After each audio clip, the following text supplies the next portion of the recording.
As-Sunnah Foundation.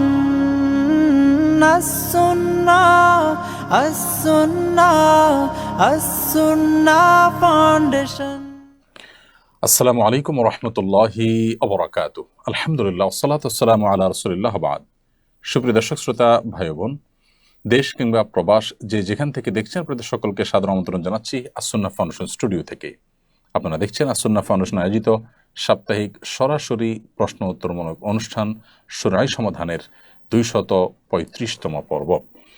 প্রিয় দর্শক, অন্যান্য দিনের মতো আজ ইনশাআল্লাহ তাআলা আপনাদের সঙ্গে ঘণ্টাব্যাপী থাকছে এবং আপনাদের করা জীবন জিজ্ঞাসার উত্তর কোন হাদিসের আলোকে দেওয়ার চেষ্টা করছি। ওয়ামা তৌফিকি ইল্লা বিল্লাহ।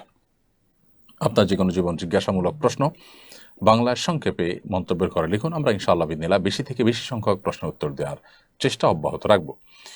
প্রিয় দর্শক, as-Sunnah ফাউন্ডেশনের কোনো বিশেষ কার্যক্রম থাকলে সেটি আমরা শুরুতে আপনাদেরকে জানিয়ে রাখবার চেষ্টা করি। আজকেও লাইভের শুরুতে আমরা আপনাদেরকে জানিয়ে রাখছি যে দেশব্যাপী বৈষম্য বিরোধী ছাত্র আন্দোলনে যে অগণিত মানুষ হতাহত হয়েছেন তাদের জন্য 5 কোটি টাকা আমরা as-Sunnah ফাউন্ডেশন থেকে তাদের জন্য বরাদ্দ ঘোষণা করেছি এবং ইতোমধ্যে আলহামদুলিল্লাহ আমাদের কাছে 2000 এর মতো আবেদন এসে পৌঁছেছে। এই আবেদনগুলোকে যাচাই বাছাই করার পর আমরা ইতোমধ্যে তাদের অনেকের কাছে আমাদের অর্থ সহায়তা পৌঁছে দিয়েছি, আর বাকি কাজ খুব দ্রুত আমরা শেষ করব এবং আমরা আশা করছি যে আমরা আরও কিছু টাকা এই খাতে ব্যয় করব। হয়তো সেটা 10 কোটি পর্যন্ত চলে যেতে পারে। এখনও পর্যন্ত এই খাতে আমরা সহায়তা করছি না, আমাদের কাছে যা আছে তার সব টাকা খরচ করে হলেও হতাহতের পাশে আমরা দাঁড়াতে চাই। বিশেষ করে হসপিটালগুলোতে যদি ভিজিট করা হয়, পঙ্গু হসপিটাল, চক্ষু হসপিটাল, ঢাকা মেডিকেল কলেজ সহ বড় বড় হসপিটালগুলোতে, তাহলে বোঝা যায় যে পরিস্থিতি কতটা ভয়াবহ এবং কত মানুষ এখনও কষ্টে কাতরাচ্ছেন হসপিটালে শুয়ে। তো সেই জায়গা থেকে আমরা চেষ্টা করছি আমাদের সাধ্যের মধ্যে যতটুকু কুলায় ততটুকু অভাবী দুস্থ এবং কষ্টে পতিত মানুষগুলোর পাশে দাঁড়ানোর। আমাদের জন্য আপনাদের দোয়া আমরা কামনা করি, আপনারা দোয়া করবেন, আল্লাহর জন্য আমাদেরকে সর্বোচ্চ তৌফিক দান করেন। প্রিয় দর্শক, এছাড়াও as-Sunnah ফাউন্ডেশনের যে বৃক্ষরোপণ রয়েছে সেটি কার্যক্রম চলমান আছে এবং বৃক্ষরোপণের পাশাপাশি আমাদের যে স্বাবলম্বীকরণ প্রজেক্ট সেটিও আলহামদুলিল্লাহ চলছে। আল্লাহ রাব্বুল আলামিন আমাদের সবাইকে কল্যাণমূলক কাজে কর্মে সহযোগী হওয়ার তৌফিক দান করুন, সেই দোয়া রব্বে কারীমের কাছে ব্যক্ত করে আজকে প্রশ্ন উত্তরের যে মূল আয়োজন সেটাতে আমরা এখনই প্রবেশ করছি। ইতিমধ্যে অনেকগুলো প্রশ্ন আমার কাছে চলে এসেছে। যে সমস্ত প্রশ্ন আমার কাছে এসছে সেই প্রশ্নগুলোর যে আপনার যেগুলো আসছে সেগুলো উত্তর আমরা শুরু করছি। প্রথমে আমি দেখতে পাচ্ছি যে প্রশ্নটি, দেশ থেকে চিরতরে দুর্নীতি দূর করার উপায় কি? আমাদের সাধারণ মানুষের মনে মস্তিষ্কে এখনও দেশের এই পরিস্থিতি এবং এগুলোর কারণে দেশ নিয়ে মানুষ অনেক বেশি সিস্টেমে পরিণত হয়েছে। দম্ভ, অহংকার, ক্ষমতার দাপট এটা যেভাবে গোটা সমাজের উপরে ঝেঁকে বসেছিল, এর কারণে সাধারণ মানুষ এখন স্বপ্ন দেখতে শিখছে এবং পরিকল্পনা করতে শিখছে এবং সাধারণ মানুষ চেষ্টা করছে যে এই পরিস্থিতি থেকে তারা কিভাবে বের হবে। তো এটি একটি আনন্দের বিষয়, এটি একটি সান্ত্বনা বিষয় সন্দেহাতীতভাবে আমাদের জন্য। সেই জায়গা থেকে এ ধরনের প্রশ্ন অনেক বেশি আসছে। যাই হোক, দেশ থেকে চিরতর দুর্নীতি দূর করবার জন্য আসলে এককভাবে 1 মিনিটের কোনো কথায় ক্ষেত্রে দেখা যাবে যে অনেকাংশেই কিন্তু দুর্নীতি দূর হয়ে যাবে।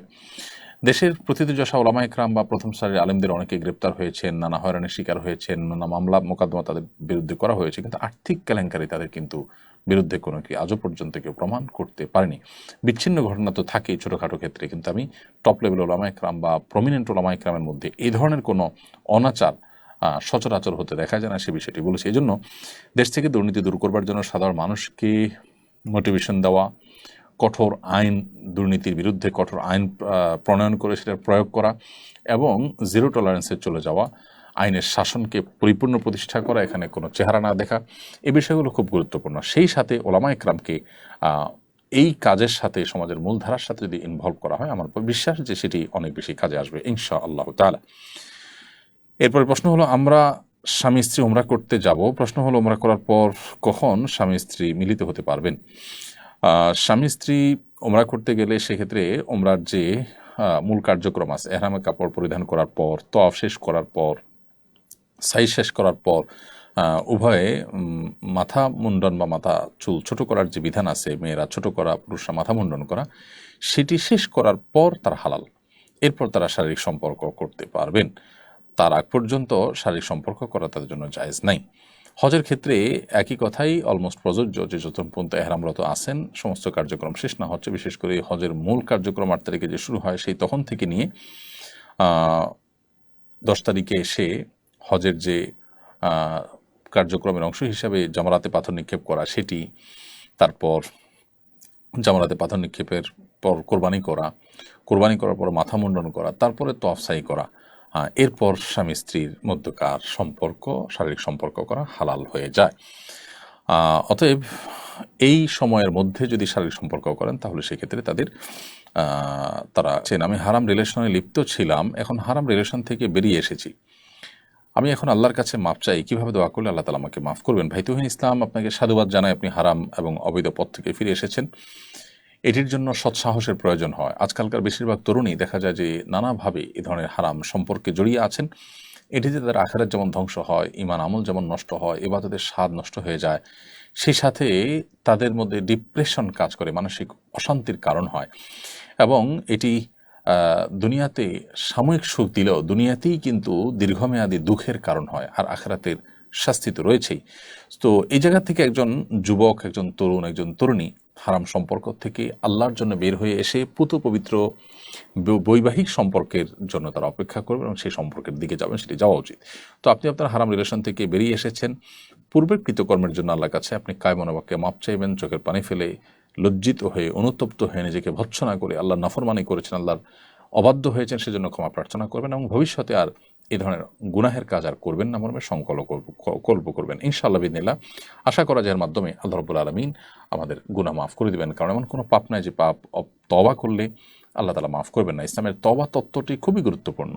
তওবা তত্ত্ব এটি আমাদেরকে সংশোধিত হতে শেখায়, এটি আমাদেরকে পরিমার্জিত হতে শেখায়, এটি আমাদেরকে কারেকশন করতে শেখায়। অতএব আত্মসমালোচনা করা এটা তওবা তত্ত্বেরই অংশ। সেই জায়গা থেকে আপনার নিজের কৃতকর্মের জন্য অনুতপ্ত হয়ে ক্ষমা প্রার্থনা, ভবিষ্যতে না করার জন্য সংকল্প করা এবং হারাম থেকে ফিরে আসা, সরে আসা, এই বিষয়গুলো ইনশাআল্লাহ আপনার পূর্বের গুনাহ মাফ হওয়ার জন্য যথেষ্ট হবে, আল্লাহ চাহেন তো। ইসলামে দাড়ির গুরুত্ব কেমন? বিপদ থেকে বাঁচার জন্য দাড়ি চেঁচে ফেলা যাবে কিনা? ইসলামে দাড়ির গুরুত্ব অপরিসীম, এটিকে ওয়াজিব বলেছেন ফুকাহা একরাম, মেজরিটি ফুকাহা একরামই ওয়াজিব বলেছেন যে ইসলামে একজন পুরুষ তার জন্য দাড়ি লম্বা করা ওয়াজিব। এক মুষ্টির নিচে দাড়ি কাটা প্রায় সব উলামা একরামের মতই নাজায়েজ এবং গুনাহের কথা ওয়াজিব তরক করা। কোনো মানুষ যদি কোনো বিশেষ বিপদে পড়েন, সে অবস্থায় তিনি মৃত্যুর মুখোমুখি হওয়ার আশঙ্কা থাকে কিংবা দুরারোগ্য ব্যাধিতে তার কষ্টে নিপতিত হওয়ার আশঙ্কা থাকে, তাহলে তিনি এটি করতে পারেন। যেমন এমন হলো যে অ্যাক্সিডেন্টের কারণে সেলাই করতে হবে, তাহলে ওই জায়গার দাড়িগুলো চাঁচতে হবে, বা বড় কোনো দুর্ঘটনা হলো বা এমন কোনো অসুস্থ হলো যে দাড়ি তার রাখা যাচ্ছে না, দায় রাখতে গেলে তার ট্রিটমেন্ট হবে না, দুরারোগ্য ব্যাধিতে তিনি অনেক কষ্ট পাবেন অথবা মৃত্যুর মুখে পতিত হবেন, এই পর্যায়ে চলে গেলে তখন তিনি দাড়ি চেঁচে ফেলতেন বা ছোট করে ফেলতে পারেন। এর বাইরে যদি দাঁড়িয়ে থাকার কারণে তার মৃত্যুর মুখে পতিত হতে পারেন, ভয়াবহ কোনো বিপদ হতে পারে, জীবন হুমকির মধ্যে হতে পারে, বা আপনার বর্ণাতীত কষ্ট হবে, এরকম কোনো পরিস্থিতির মধ্যে পড়েন কেউ, তাহলে সেই পরিস্থিতিতে তার জন্য ইসলাম ওয়েব, কাতার ভিত্তিক ফতোয়ার বিশ্ববিখ্যাত ওয়েবসাইট মার্কাজুল ফতোয়া ইসলাম ওয়েবে ফুকাহা একরাম মুফতিগণ লিখেছেন যে এই ক্ষেত্রে তার জন্য দাড়ি চাষা বা ছোট করা জায়েজ হবে, কিন্তু এটা ইন্ডিভিজুয়াল কেস স্টাডি করে মুফতি বলতে পারবেন। আমরা সামান্য একটু ঠুনকো অজুহাত দিয়ে, সামান্য একটু বিপদের ভয় আপনার কোনো ওয়াজিব লঙ্ঘন করে ফেলবো, ব্যাপারটা এতটা সহজ নয়।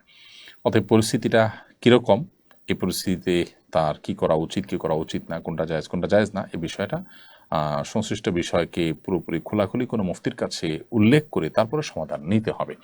তো খোলাসা কথা হলো যে দুরারোগ্য ব্যাধি থেকে বাঁচার জন্য, মরণ ব্যাধি থেকে রক্ষা পাওয়ার জন্য বা ট্রিটমেন্টের অংশ হিসাবে যদি কারো দাঁড়িয়ে চাচতে হয় কিংবা এমন কোনো বিপদে পড়েন যে বিপদ থেকে দাঁড়িয়ে চাচা ছাড়া তার বাঁচার উপায় নাই, জীবন রক্ষার প্রশ্ন আসছে বা এই জাতীয় কোনো জটিলতা তৈরি হয়েছে, তাহলে সেক্ষেত্রে এটি জায়েজ হতে পারে, কিন্তু পুরো বিষয়টা নির্ভর করে যে পরিস্থিতিটা ঠিক কেমন, কোন পর্যায়ে, তার উপরে। এরপরে প্রশ্ন করেছেন হাসমত আলী, আপনি লিখেছেন দস্তরখানা বলতে কি বোঝায়? যেটিতে বসে খাবার খাওয়া হয় সেটি, নাকি যেটিতে প্লেট রাখা হয় সেটি? একটি হলো খেওয়ান আর একটি হলো মায়েদা। নবী করিম সাল্লাল্লাহু আলাইহি সাল্লাম খেওয়ানে খাননি। খেওয়ান বলতে বোঝানো হয় যেটার পায়া আছে, কয়েকটা পায়ের উপরে যে উঁচু আপনার টেবিল জাতীয় কিছু থাকে, এই টেবিল বা ডাইনিং টেবিল বা এই জাতীয় জিনিস এগুলোকে খেওয়ান বলা হয়। নবী সাল্লাল্লাহু আলাইহি ওয়াসাল্লাম খেওয়ানে খাননি। তো খেওয়ানে খাননি এর মানে খেওয়ানে খেলে গুনাহ হবে কিনা সেটা নিয়ে উলামায়ে মতো পার্থক্য আছে। তবে মায়েদা বলতে বা দস্তরখান বলতে যেটা বোঝানো হয় সেটা হলো যার উপরে খাবার রেখে খাওয়া হয়। সেটা শুকনো খাবার হলে সরাসরি মায়েদা বা দস্তরখানের উপর রাখা যেতে পারে। আবার যদি হয় প্লেট, তরল খাবার যদি হয় যেটা দস্তরখানে রাখার মতো, একটা প্লেট রেখে খেতে পারেন। এই অর্থে দস্তরখানটা ব্যাপক, তার উপরে শুকনো খাবার রেখে খাওয়া যেতে পারে। আবার তরল বা আপনার ঝোল বিশিষ্ট খাবার হলে সেটি তার উপরে পাত্র রেখে বা প্লেট রেখে তার মধ্যে খাওয়া যেতে পারে। কিন্তু যেটা বিছিয়ে খাবার খাওয়া হয় সেটাকে দস্তরখান বলা হয়। এই বিছানো জিনিসটার উপরে কোনো কোনো ফ্রুট, ফল, টল এগুলো সরাসরি রেখে খাওয়া যেতে পারে। আবার যেগুলো তরল সেগুলো প্লেট ইত্যাদিতে খাওয়া যেতে পারে। সর্বাবস্থায় দস্তরখান বা মায়েদা বলা হয় চামড়ার হোক, প্লাস্টিকের হোক, কাপড়ের হোক, যেটা বিছে আমরা খানা খাই সেটাকে। অতএব এটার উপরে আপনি কী ধরনের খাবার খাচ্ছেন তার উপর নির্ভর করবে যে সে খাবারটা আপনি ডাইরেক্ট রেখে খাবেন না কীভাবে খাবেন, এটা একান্তই আপনার ব্যাপার। এরপরে সাবিহা সুলতানা সিথি আপনি লিখেছেন, চুল কালার করলে কি অজু হবে? চুল যদি আপনি কালার করেন তাহলে সেক্ষেত্রে অজু হয়ে যাবে। আর্টিফিশিয়াল যে মেহেদি আছে বাজারে, সেই মেহেদি যদি আপনি করেন অজু হয়ে যাবে। তবে সাদা চুলকে কালো কালার দিয়ে যদি আপনি রঙিন করেন তাহলে গুনাহগার হবেন। কিন্তু যে কালার আপনি ব্যবহার করেছেন তার কারণে যদি আলাদা কোনো প্রলেপ চুলের উপর তৈরি না হয় তাহলে অজু হয়ে যাবে, গোসল হয়ে যাবে, কোনো অসুবিধা নেই। বাট কালো খেজাব ব্যবহার কারণে আলাদা গুনাহ হবে, সেটা ভিন্ন বিষয়। আর এর বাইরে মেহেদি যদি হয় তাহলে সেক্ষেত্রে আর্টিফিশিয়াল মেহেদি থাকলেও এটার উপর দিয়ে অজু এবং গোসল করলে সেটি জায়েজ হবে। রিফাত হোসেন আপনি লিখেছেন, শহীদ মিনারে বা কোনো স্মৃতিস্তম্ভে মোমবাতি প্রজ্বলন সম্পর্কে ইসলাম কি বলে, এই বিষয়ে জানাবেন দয়া করে। শহীদ মিনারে বা কোনো স্মৃতিস্তম্ভে মোমবাতি প্রজ্বলন ইসলাম শরিয়াত দৃষ্টিকোণ থেকে প্রশংসনীয় কোনো বিষয় নয়। দেশের প্রতি ভালোবাসা, মাতৃভূমির প্রতি ভালোবাসা, মাতৃভূমি, দেশ এবং মানুষের জন্য, মাজলুম মানুষের রক্ষার জন্য যারা জীবন বাজি রেখেছেন তাদের প্রতি শ্রদ্ধা করবার কথাও ইসলাম আমাদেরকে বলে। কিন্তু সেই শ্রদ্ধা ভালোবাসা প্রকাশের যে প্রক্রিয়া সেটা যেন যথাযথ হয়, শরিয়া সিদ্ধ হয়, সেটাই শরিয়া বলে। এমন কোনো কাজ যে কাজের আসলে বৈজ্ঞানিক কোনো ভিত্তি নাই, ধর্মীয় কোনো ভিত্তি নেই, সেটা কোনো অবস্থাতে আসলে গ্রহণযোগ্য হতে পারে না। ধরুন কিছু মানুষ মারা গেছে, তাদেরকে স্মরণ করে আমরা একটা শহীদ মিনার তৈরি করলাম। সেই শহীদ মিনারে আমরা যদি মোমবাতি দেই, হাজার হাজার টাকা, লাখ লাখ টাকা খরচ করে ফুল রাখি, তাতে মৃত মানুষদের কোনো উপকারে আসবে না। এটি না বৈজ্ঞানিকভাবে তার কোনো উপকার আসার কোনো সুযোগ আছে, না ধর্মীয় দৃষ্টিকোণ থেকে উপকার আসার সুযোগ আছে। বরং এই টাকা দিয়ে যদি আমি গরিব দুঃখীদেরকে দান করি আর সওয়াবের বিষয়টি আমি তাদের জন্য সওয়াবের নিয়ত করি যে তাদের তরফ থেকে দান করছি, তাহলে ধর্মীয় দৃষ্টিকোণ থেকে এটি তারা আল্লাহর কাছে সওয়াব পাবেন ইনশাআল্লাহ। সেই সাথে তাদের শরণার্থে আমরা যদি গরিব মানুষের জন্য কাজ করি, কোনো কল্যাণমূলক কাজ করি বা তাদের পরিবারের জন্য আমরা কিছু করতে পারি, সেটাও যৌক্তিক এবং ধর্মীয় দৃষ্টিকোণ থেকে সঠিক। এই জায়গা থেকে এই জাতীয় স্মৃতিস্তম্ভে মোমবাতি জ্বালানো কিংবা ফুল দেওয়া ইসলাম শরিয়ার দৃষ্টিকোণ থেকে অনর্থক কাজ, বরং কোনো কোনো ক্ষেত্রে এটা শিরকের সাথে সাদৃশ্যপূর্ণ। কেউ এখানে পুজো করতে চায় না, পূজার নিয়ত করে না, সেজন্য এটা হয়তো সরাসরি শিরক হবে না, কিন্তু শিরকের যে আয়োজন, যেখানে মোমবাতি, ফুল এগুলো থাকে, মুশরিকরা, হিন্দুরা, অন্য যারা শিরকে লিপ্ত তারা যেরকম করেন, এখানে অনেকটা তার সাথে সাদৃশ্য হয়। তারা প্রতিমার সামনে দেন, এখানে আমরা একটা স্তম্ভ তৈরি করে স্তম্ভের সামনে দিচ্ছি, ব্যাপারটা অনেকটা কাছাকাছি। তো এই সাদৃশ্য গ্রহণ থেকে আমাদের বিরত থাকা দরকার। এই ব্যাপারে কোনো প্রথিতযশা আলেম সারা বিশ্বব্যাপী কারোর কোনো ভিন্ন মত আছে আমার জানা নেই। আমাদের আজকাল জাগতিক অনেক বিষয় আছে যে বিষয়গুলোর ব্যাপারে হালাল হারাম বাজ বিচার করার মতো হিতাহিত জ্ঞানও আমাদের আর নেই, হারিয়ে ফেলেছি। আমরা সমাজের মূল স্রোতে গা ভাসিয়ে অনেকেই কিন্তু অনেক গুনাহে লিপ্ত হয়ে যাচ্ছি। শোয়েব খান আপনি লিখেছেন, হাতে অথবা পায়ে মরা নখ থাকলে সেটা যদি ধৌত করা না হয় তবে ওযু হবে কি?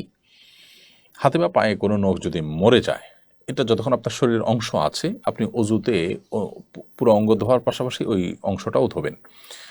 চামড়ার মধ্যে কিছু চামড়া দেখা যায় মরা চামড়া, তো এগুলো আপনি ফেলে দিতে পারেন। ফেলে দিলে তো আর সেটি ধোয়ার প্রশ্ন নেই, কিন্তু যতক্ষণ পর্যন্ত আপনার শরীরের সাথে সেটা লেগে আছে ততক্ষণ পর্যন্ত শরীরের ওই সংশ্লিষ্ট অঙ্গ ধোয়ার পাশাপাশি সেই নখটি আপনি ধোবেন।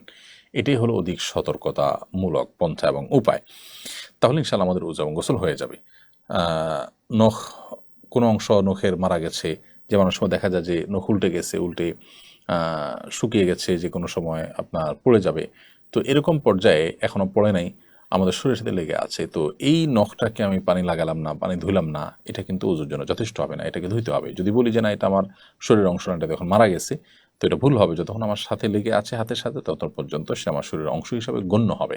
সো প্রয়োজন আমি ফেলে দিলাম, তাহলে সেটা ভিন্ন বিষয় হবে। তানজিলা আক্তার আপনি লিখেছেন, ঝুমুরযুক্ত নূপুর পায়ে দিয়ে নামাজ পড়লে নামাজ হবে কিনা, মানে নূপুরের ঝুমুরের আওয়াজ নামাজের কোনো ব্যাঘাত ঘটাবে কিনা। মেয়েদের জন্য নূপুর পরা জায়েজ আছে। মহিলা সাহাবীদের অনেকে নূপুর পরেছেন, নবী সাল্লাল্লাহু আলাইহি ওয়াসাল্লাম সেটা অ্যালাউ করেছেন, বিশেষ করে আপনার গহনা হিসাবে আপনার রূপার নূপুর, বিভিন্ন আপনার অলংকার, নূপুর অলংকার হিসাবে আপনার নূপুর পরার ব্যাপারে সে জায়েজ করেছেন, নবী সাল্লাল্লাহু আলাইহি ওয়াসাল্লাম এটাকে অ্যালাউ করেছেন। নামাজের সময় যদি নূপুর থাকে, নূপুরের যদি আওয়াজ হয়, এটাতে যদি নিজের মনোযোগে ব্যাঘাত সৃষ্টি না হয়, স্বাভাবিক হয়, তাহলে অসুবিধা নেই। আর যদি এটা অস্বাভাবিক পর্যায়ে আওয়াজ হয় এবং নামাজে মনোযোগের মধ্যে ব্যাঘাত সৃষ্টি হয়, তাহলে সেটা খুলে নামাজ পড়া উচিত। আর মনোযোগে ব্যাঘাত না সৃষ্টি হলে, তার হালকা যে আওয়াজ মুভমেন্টের কারণে হয়ে থাকে, সেটার কারণে নামাজ হয়ে যাবে, নামাজ হবে না, ব্যাপারটি সেরকম নয়। নুসরাত জাহান লিখেছেন, রাস্তার পাশে আরবি ক্যালিগ্রাফি করা হচ্ছে। রাস্তা তো নোংরা জায়গা, অনেক সময় রাস্তার ধারে প্রসাব করা হয়, এই জায়গায় ক্যালিগ্রাফি করা কেমন কাজ? প্রথম কথা হলো যে ক্যালিগ্রাফিতে যদি কোরআন কারীমের আয়াত লেখা থাকে, তাহলে সেটা তো ওয়ালে এমনভাবে লেখা দরকার যে একদম নোংরা ময়লা টয়লা লাগবে না, অর্থাৎ কিছুটা উপরে তুলে লেখা হয়। সাধারণত ক্যালিগ্রাফি আমি যতটুকু জানি এতটুকু উপরে রাখাই হয়, এক্ষেত্রে আরেকটু সতর্ক থাকা যেতে পারে। আর এর বাইরে সাধারণ যে ক্যালিগ্রাফি আছে, যেগুলোতে আসলে আপনার কোরআন কারীমের আয়াত নেই, অন্য ভালো কথা আছে, আরবি থাকলেই যে কোনো আয়াত হবে তা নয়, তাহলে সেক্ষেত্রে সেটা র্যান্ডমলি যে কোনোভাবে দেওয়া যেতে পারে। কোরআনের আয়াত যদি থাকে, আল্লাহর নাম যদি উল্লেখ থাকে, তাহলে সেটা যেন অপমানজনকভাবে ব্যবহার না হয়, সেদিকটা খেয়াল রাখতে হবে। এখন কথা হলো যে সচরাচর আমাদের দেশের সব ওয়ালগুলোতেই কি মানুষ পেশাব করে, বা কোনো প্রাণী পেশাব করে, কিংবা সব জায়গাতে ময়লা হয়? আমার মনে হয় সেটা না। বিশেষ করে বিশ্ববিদ্যালয়, কলেজ, মাদ্রাসা, এর যে ওয়ালগুলো আছে অভ্যন্তরে, ক্যাম্পাসের ভেতরে, এগুলোতে আসলে কেউ পেশাব সচরাচর করে না। তারপরও কোনো প্রাণীর দ্বারা সেটির কোনো অপমান হতে পারে, সেই জায়গা থেকে কিছুটা উপরে তুলে ক্যালিগ্রাফি করা যেতে পারে। মৌলিকভাবে ক্যালিগ্রাফি করাতে দোষের কিছু নেই। আমি 23 বছর হলো অস্ট্রেলিয়ায় থাকি এবং বলতে গেলে এটাই আমার পার্মানেন্ট ঠিকানা। দেশে যাওয়া হয় খুবই কম, তবে যখনই যাই তখন দেশের বাড়ি ঢাকাতে কি আমার ফুল নামাজ আদায় করতে হবে, নাকি কসর পড়ব? দেখুন, একজন মানুষের একাধিক ঠিকানা থাকতে পারে, একাধিক গন্তব্য থাকতে পারে, একাধিক বাড়ি থাকতে পারে। তো আপনার যদি দেশের বাড়িতে যেখানে আপনি আছেন সেই জায়গাটাতে, আপনি বিদেশ থেকে যখন দেশে আসেন, সেখানে যদি আপনার নিজস্ব ঠিকানা থাকে, নিজস্ব বাড়ি থাকে, ফ্ল্যাট থাকে, যে আপনি আসলে সেটা খোলেন এবং বসবাস করেন, না হলে সেটা বন্ধ করে রেখে যান।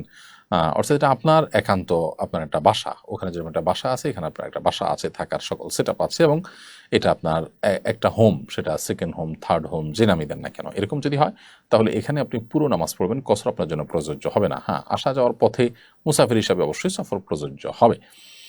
আর যদি আপনি ঢাকায় আসেন, এসে ভাই বোনের বাসায় থাকেন, আপনি এখানে কসরের নামাজ পড়বেন। যদি এমন কোনো বাদবাদার ভিটা থাকে যেটা আসলে এখনও বন্টন হয়নি, সবার যৌথ, এবং অন্যান্য ভাই ব্রাদার থাকলেও আপনি সেখানে থাকেন না, আসলে তাদের মেহমানের মতো হয়ে থাকেন, তাহলেও আপনি কসরের নামাজ পড়বেন। তাহলে পুরো বিষয়টা নির্ভর করে যে আপনার দেশে আসলে নিজস্ব থাকার বন্দোবস্ত আছে কিনা, আপনার আলাদা ঠিকানা আছে কিনা। যদি আলাদা ঠিকানা থাকে, আপনার নিজস্ব, তাহলে সেক্ষেত্রে এটা আপনার একটা হোম হিসাবে বিবেচিত হবে, এবং সেই ক্ষেত্রে আপনি এখানেও এখানেও পুরো নামাজ পড়বেন, কসর পড়বেন না। এরপর প্রশ্ন করেছেন মারিয়াম জাহান সীমা, আপনি লিখেছেন, আমার ঘরে জান্নাতুল বাকি কবরস্থানের এক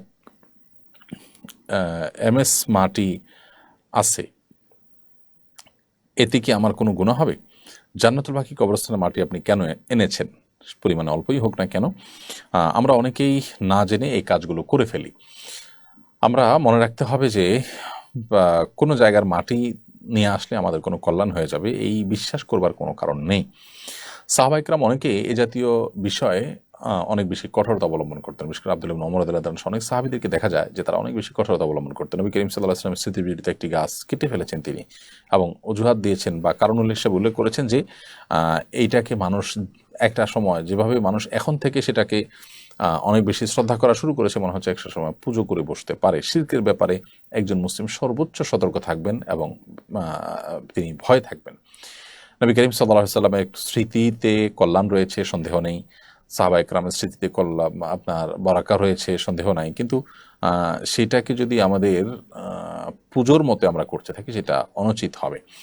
তো মদিনার যে বাকি কবরস্থান, যেটাকে আমরা জান্নাতুল বাকি বলে থাকি, এই কবরস্থানে এটার মাটিতে আলাদা করে কোনো কল্যাণ আছে, বরকত আছে মনে করে আপনি সেখান থেকে মাটি নিয়ে আসছেন, এটা মোটেও সঠিক কাজ নয়। অন্য কোনো হাজি সাহেবের মাধ্যমে আপনি সেটা আবার যথাস্থানে ফেরত দিয়ে আসবেন। যদিও এই সামান্য মাটি সেখান থেকে আনা নেওয়া বা না আনাতে কিছু আসা যায় না, কিন্তু ইমানদার সব ক্ষেত্রে দায়িত্বশীল হবেন। আপনি সেই মাটিটা কিসের ভিত্তিতে আনলেন? এই মাটিটা তো একটা ভ্যালু নিশ্চয়ই আছে, সেটা পরিমাণে যাই হোক না কেন।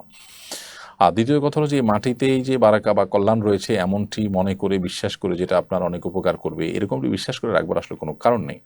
নবী করিম সাল্লাল্লাহু আলাইহি সাল্লামের সাহাবা একরাম, তাবেঈন বা অন্যান্য যারা ছিলেন সোনার যুগের স্বর্ণ মানবগণ, কেউ বাকি কবরস্থান থেকে বা মাটি এনেছেন এমনটি জানা যায় না, কিন্তু তারা বাকি কবরস্থানে নিয়মিত যেতেন, তারা জিয়ারত করতেন। নবী করিম সাল্লাল্লাহু আলাইহি সাল্লাম আমাদেরকে বাকি কবর জিয়ারত করার নির্দেশনা দিয়েছেন, নিয়মিত সেই কবরস্থান জিয়ারত করতেন, কিন্তু সেখান থেকে বরকত লাভের জন্য মাটি নিয়ে আসা নয়। আমরা আল্লাহর নামগুলো আল্লাহর কোন নাম জপলে কি উপকার হবে, কোনটা হাসিল হবে, সেটার চেষ্টা আমরা করতে দেখা যায় অনেককে। কিন্তু আল্লাহর গুণবাচক নামগুলোর প্রতি ঈমান আনয়ন করা, সেগুলোর অর্থ বোঝা, সেগুলো ধারণ করা, এই ব্যাপারে সেরকম আন্তরিকতা বা প্রচেষ্টা আমাদের সমাজে খুব বেশি একটা দেখা যায় না। তো এই ব্যাপারে আমাদের আরও বেশি দায়িত্বশীল হতে হবে। তাছাড়া বাকি কবরস্থান, যে কবরস্থানে আমরা যেরকম একজন ইমানদার হিসাবে সাহাবা ইকরামের কবরের কথা জানি, নবী সাল্লাল্লাহু আলাইহি ওয়াসাল্লাম পরিবারের সদস্যদের কবরের কথা জানি, আবার এই কবরস্থানে কিন্তু ইসলামের ইতিহাসের আগে বহু অমুসলিমের কবর এখানে হয়েছে, অর্থাৎ বাকি কবরস্থানটি অনেক পুরাতন একটি কবরস্থান। অতএব এই কবরস্থানে মাটি নিয়ে আসলেই যে কল্যাণ হয়ে যাবে এমনটি মনে করার কোনো কারণ নেই। এসকে হাবিব আপনি লিখেছেন, আমি ভারত থেকে জানতে চাই, আমাদের দেশে মিডিয়া বলছে আপনাদের ওখানে নাকি হিন্দুদের উপর অত্যাচার করা হচ্ছে, এটা কতটুকু সত্য? অমুসলিম অধিকার সম্পর্কে ইসলামের নির্দেশনা কি? ভাই হাবিব, আপনাদের দেশ থেকে অর্থাৎ ভারত থেকে আপনারা যে মিডিয়ার প্রচার প্রচারণা দেখতে পাচ্ছেন, আমরা দুঃখজনক হলেও সত্য বলতে চাই আপনাদেরকে যে এটা একরকম মিথ্যাচার হচ্ছে। আমাদের দেশে আমাদের আশেপাশে যে হিন্দু ভাই বোনরা আছেন তারা ভালো আছেন, নিরাপদে আছেন। বিচ্ছিন্ন যে ঘটনাবলী সেটি তো সব সমাজে কম বেশি হয়ে থাকে। বিশেষ করে আপনাদের প্রতি শ্রদ্ধা রেখে বলতে চাই যে আপনারা আপনাদের দেশ ভারতে আপনারা নিজেরা মুসলমানরা নানাভাবে যে নিগৃহীত আছেন, একের পর সেখানে ধর্মীয় দাঙ্গা এবং মুসলিম নিধন হয়ে থাকে, ঠুনকো অজুহাতে অগণিত মানুষকে হত্যা করা হয়। আমাদের এখানে বাংলাদেশে ইতিহাসে কখনো এরকম কোনো ঘটনা ঘটেনি। বিভিন্ন রাজনৈতিক অস্থিরতায় হিন্দুদের ভালোবাসার দাবিদার মানুষ অনেক সময় আপনার তাদেরকে গুটি হিসেবে ব্যবহার করে আপনার এ ব্যাপারে প্রপাগান্ডা চালায় থাকে। অতি সম্প্রতি যে ঘটনা ঘটেছে সেখানে বিচ্ছিন্ন কিছু ঘটনা প্রথম একদিন হয়তো হয়েছে, সামান্য কিছু মানুষ হয়তো ক্ষতিগ্রস্ত হয়েছেন। উল্লেখযোগ্য যে ক্ষতি, মানুষের হতাহত হওয়া, ধর্মীয় দাঙ্গা হওয়া, বহু মন্দির ভেঙে ফেলা, এরকম কোনো ঘটনা আসলে এখানে ঘটেনি, আমরা চাক্ষুষ প্রমাণ। কিছু মানুষের ঘর বাড়িতে কেউ আঘাত করেছে দুষ্টচক্র, সেটা তো আসলে অনেক মুসলমানের বাড়িতেও আঘাত করা হয়েছে। সেটা হিন্দু হিসাবে যতটা হয়েছে তার চাইতে বেশি সরকার দলীয় বিগত সরকারের অনুসারী হিসেবে হয়েছে। বিগত সরকার অনুসারী হিসেবে বহু আওয়ামী লীগের নেতার ঘর বাড়িতে আঘাত করা হয়েছে এবং তাদের ঘরবাড়ি ভাঙচুর করা হয়েছে, লুটপাট করা হয়েছে। তো তারা তো মুসলমান ছিলেন, বিধায় এইটাকে সাম্প্রদায়িক কোনো ঘটনা হিসাবে আখ্যায়িত করা একেবারে ভুল এবং একরকম অবিচার মুসলমানদের প্রতি। হাফিজুর রহমান আপনি লিখেছেন, আমি বিজিবিতে চাকরির আবেদন করেছি, সেখানে আমার ওয়াইফের ছবি দিতে হবে, জায়েজ হবে কিনা? ওয়াইফের ছবি যদি শুধু এভিডেন্স হিসাবে সংরক্ষণ করে তাহলে দিতে পারেন চাকরির জন্য, যদি নিরুপায় হন যে ছাড়া কোনো উপায় থাকে না এবং ওয়াইফের ছবি জাস্ট তারা সংরক্ষণ করবে অ্যাজ এভিডেন্স, তাহলে দিতে পারেন। কিন্তু আমাদের মাথায় রাখতে হবে যে নিজেদের স্ত্রীর ছবি যদি তারা র্যান্ডমলি সেখানে ব্যবহার করে বা তাদের প্রতিনিয়ত কাজে লাগে বা নিজের স্ত্রীর পর্দাহীনতা আপনার করতে হয়, তাহলে সেক্ষেত্রে সেই চাকরি করার জন্য জায়েজ হবে না। জাস্ট এভিডেন্স হিসাবে রাখলো, তারা তাদের কাছে থাকলো, এটুকু হতে পারে। বিশেষ করে যখন আমাদের জন্য হালাল রুটি, হালাল রুজির পথগুলো দিন দিন সংকীর্ণ হয়ে আসছে, বন্ধ হয়ে আসছে এবং আমরা দিন দিন কঠিন থেকে কঠিন পরিস্থিতির মধ্যে আছি, এরকম একটা পরিস্থিতি বিশেষ করে এটি আপনার জন্য জায়েজ হবে ইনশাআল্লাহ তাআলা। এমডি আরিফুজ্জামান পুলক রানা আপনি লিখেছেন, বাচ্চা পেটে রাখা অবস্থায় তাবিজ, রসুন, আগুন, লোহা ব্যবহার নিয়ে বলবেন।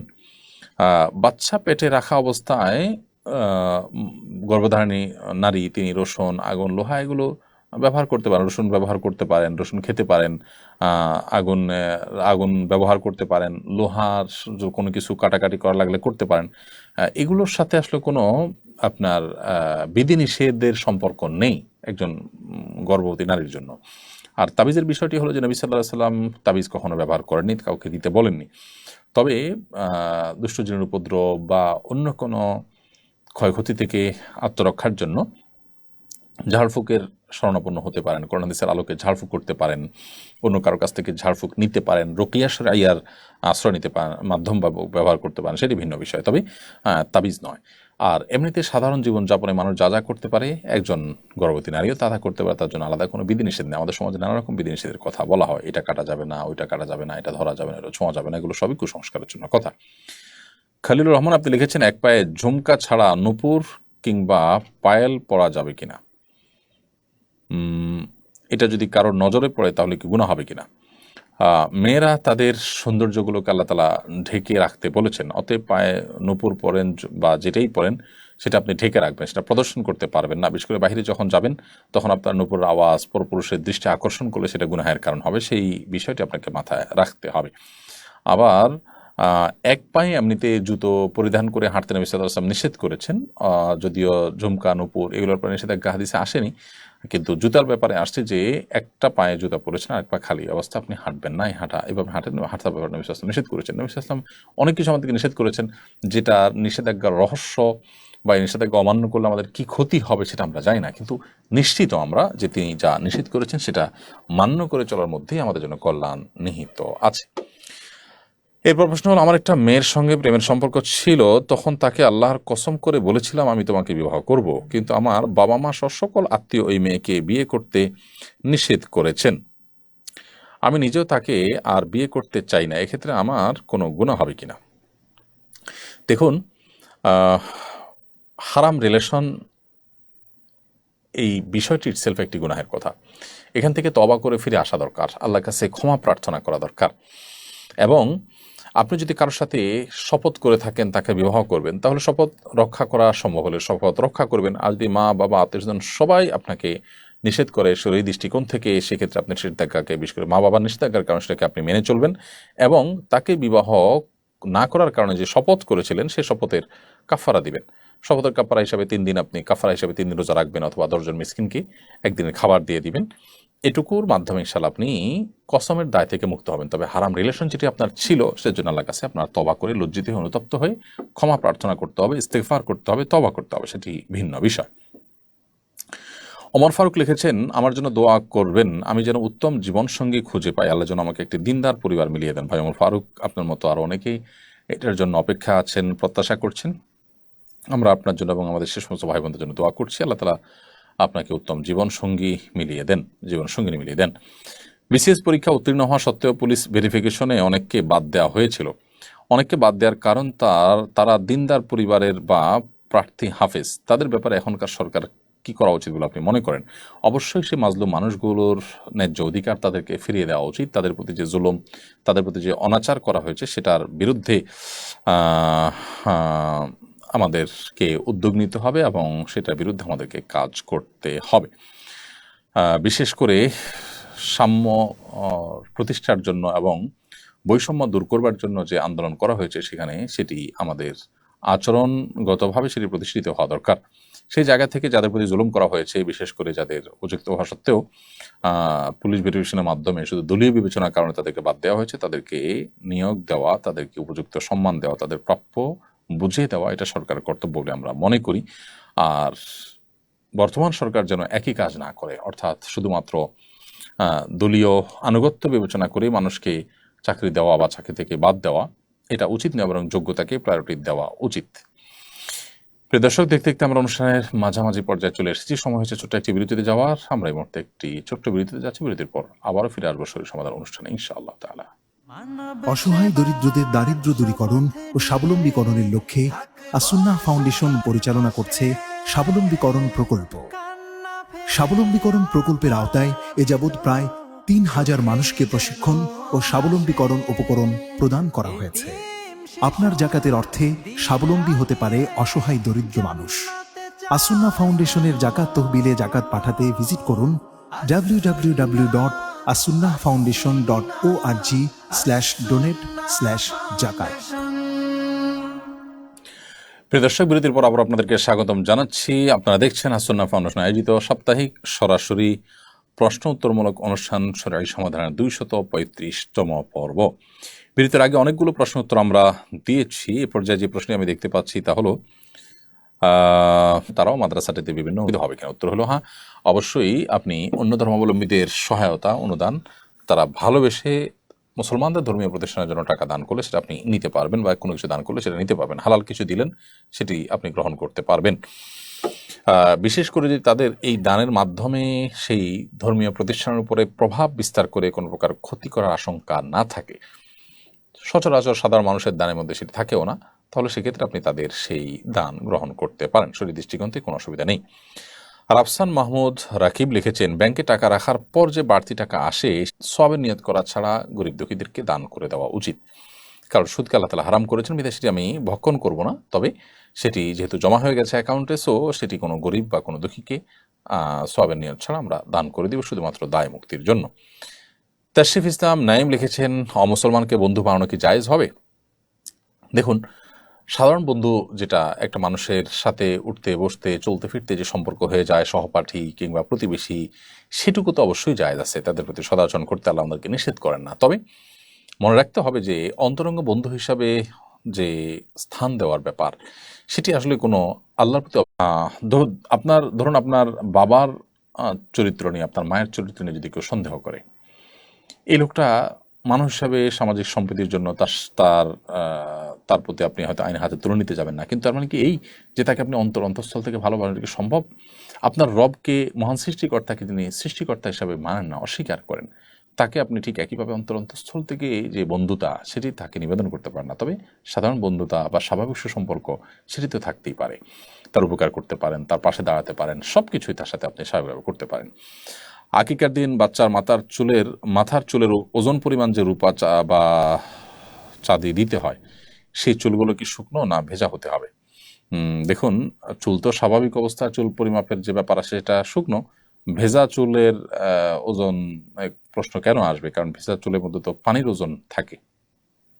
অতএব বাচ্চার মাথার যে চুল, এই চুলের ওজন পরিমাণ স্বর্ণ কিংবা রূপা, যার যেটা তৌফিকে কুলায় সেই পরিমাণ দান করা সপ্তম দিনে, এটি সুন্নাহ। এখন কথা হলো যে চুল চেষে যদি আপনি সেটাকে ওজন করতে যান, তাহলে সাধারণত মাথা ভিজিয়ে তারপর চাষা হয়। সেই জায়গা থেকে তো আপনি প্রশ্ন করতে পারেন যে ভেজা চুলের দিবেন কিনা। তো ভেজা চুলের দিতে হবে না, কিন্তু ভেজা চুল আছে আপনার কাছে, এখন সেটা দিয়ে আপনি পরিমাপ করেন, তাহলে ওজন একটু বেশি হবে। তো বেশি হলে তো সমস্যা নেই। তবে ভেজা চুলের কারণে যে অতিরিক্ত ওজন হবে, সেই অতিরিক্ত ওজনের অনুপাতে আপনার জন্য দান করতে হবে, এমন কোনো বাধ্যবাধকতা নেই।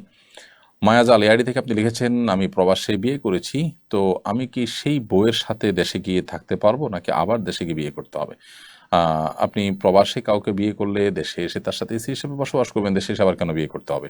কিন্তু আপনি যদি ফোনের মাধ্যমে বিবাহ করে থাকেন, ওভার ফোন বিয়ে করে থাকেন, এবং এক পক্ষ থেকে আপনি প্রস্তাব দিয়েছেন, তারা সম্মতি প্রকাশ করেছেন, কিংবা তারা সম্মতি দিয়েছেন, আপনি ফোনে বলেছেন আমি কবুল বলেছি, এটুকু আসলে বিয়ের জন্য, বিশুদ্ধ বিয়ের জন্য যথেষ্ট নয়। বরং এভাবে ওভার ফোন বিয়ে হতে হলে তাওকিলের মাধ্যমে, উকিল নিযুক্তকরণের মাধ্যমে হতে হবে। অর্থাৎ দেশে আপনি কাউকে প্রতিনিধি হিসাবে দায়িত্ব দিবেন যে আমার অমুকের মেয়ে অমুকের সাথে এত টাকা মহারণা বিনিময়ে বিবাহের প্রস্তাব তুমি আমার তরফ থেকে করবা, অথবা তারা কেউ আমার জন্য বিবাহের প্রস্তাব দিলে তুমি আমার পক্ষ থেকে কবুল বলবে। তখন কেউ একজন আপনার পক্ষ থেকে কবুল বললো, ব্যাস এটুকু যথেষ্ট। ফোন কল, ভিডিও কলের মাধ্যমে, বিবাহের মাধ্যমে যে প্রতারণার শঙ্কা থাকে, সেটি কারণে এবং শরিয়ার আরও কিছু মূলনীতির আলোকে সরাসরিভাবে ওভার ফোন বিবাহ করা জায়েজ নেই। অতএব আপনি প্রবাস থেকে যদি শরিয়া সিদ্ধ পদ্ধতিতে বিয়ে করে থাকেন, তাহলে দেশে এসে আপনার স্ত্রীর সাথে আপনার বসবাস করতে কোনো অসুবিধা নেই। এরপর প্রশ্ন হলো, যে কোনো বিজয় উদযাপনের ইসলামিক পদ্ধতি কি? রাসূল সাল্লাল্লাহু আলাইহি ওয়াসাল্লাম এবং সাহাবায়ে কেরাম কিভাবে বিজয় উদযাপন করেছেন? যে কোনো বিজয়, যে কোনো আনন্দে একজন ইমানদার আল্লাহর কাছে কৃতজ্ঞ হবেন, অহংকারী হবেন না। তিনি অহংকার প্রদর্শন না করে বরং সেজদায় লুটিয়ে পড়বেন, সেজদায় শুকর আদায় করবেন। এছাড়া আল্লাহ তাআলা বলেছেন ইদা জাআ নাসরুল্লাহি ওয়াল ফাতহ, যখন আল্লাহর সাহায্য এবং বিজয় আসবে, ওয়া রাআইতান নাসা ইয়াদখুলুনা ফি দীনিল্লাহি আফওয়াজা, এবং মানুষকে দেখবে দলে দলে আল্লাহর দ্বীনে প্রবেশ করছে, অর্থাৎ বিজয়ের আলামত যখন দেখতে পাবে। ফাসাব্বিহ বিহামদি রাব্বিকা ওয়াস্তাগফিরহু, তখন তাসবিহ মাখা প্রশংসা আল্লাহ তাআলার করবে এবং তার কাছে ক্ষমা প্রার্থনা করবে, অর্থাৎ সুবহানাল্লাহ ওয়া বিহামদিহি পড়বে, আস্তাগফিরুল্লাহ পড়বে। এটি হলো বিজয়ের পর করণীয়।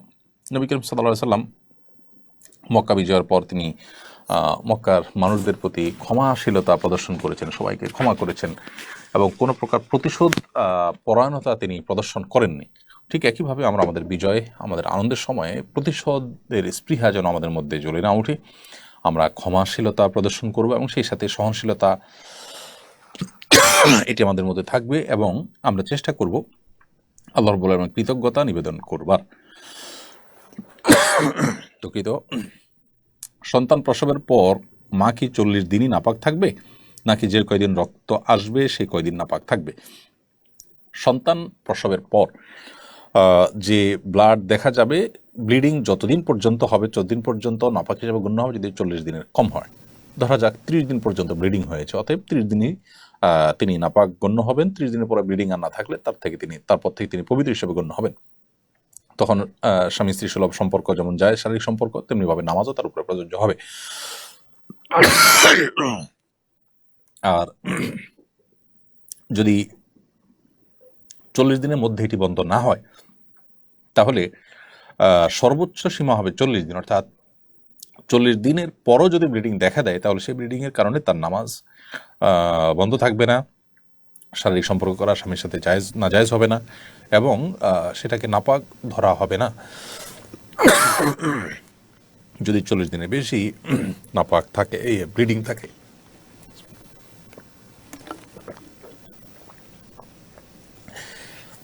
তাসনিম আক্তার আপনি লিখেছেন, আমার স্বামীর সমস্যার কারণে অনেক দিন যাবৎ সন্তান হচ্ছে না, এই অবস্থা আমাদের শরিয়া মোতাবেক করণীয় কি?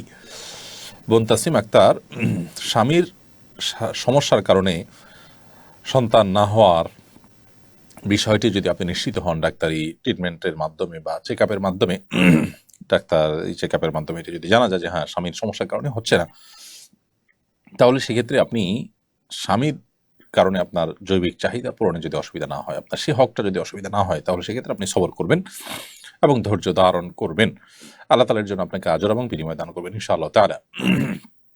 বিগত বিভিন্ন সময় দেখেছি প্রশাসন মানুষের মোবাইল ফোন চেক করে রাষ্ট্রের নিরাপত্তার অজুহাতে এটা করা জায়েজ আছে কি না।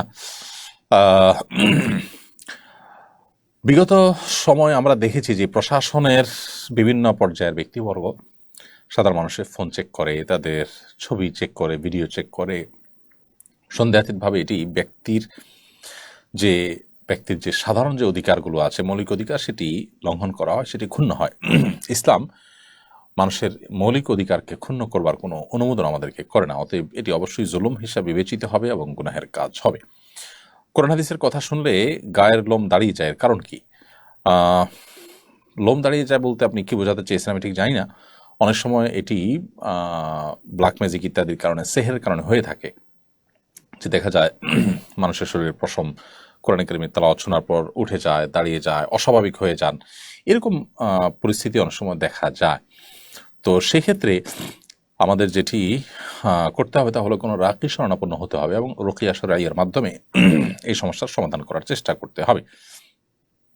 আর অনেক সময় কোরআন কারীমের আয়াত বোঝার কারণে তার অর্থ আপনি বুঝলেন, সে মর্ম বুঝে জাহান্নামের বিবরণ রয়েছে, কিয়ামতের ভয়াবহতার উল্লেখ রয়েছে, সেই কারণে আপনার মধ্যে ভীত সন্ত্রস্ত ভাব হয়েছে, লোম দাঁড়িয়ে গেছে, সেটি হতে পারে। সেটি তো আলহামদুলিল্লাহ তাকওয়ার আলামত যদি কারোর হয় সেরকম। বাট সাধারণত অনেক সময় দেখা যায় অনেকে কোরআন কারীমের তেলাওয়াত সহ্য করতে পারেন না, তো এরকম যদি আযান সহ্য করতে পারেন না, এগুলো আপনার রুকিয়া রিলেটেড সমস্যার কারণে হয়ে থাকে।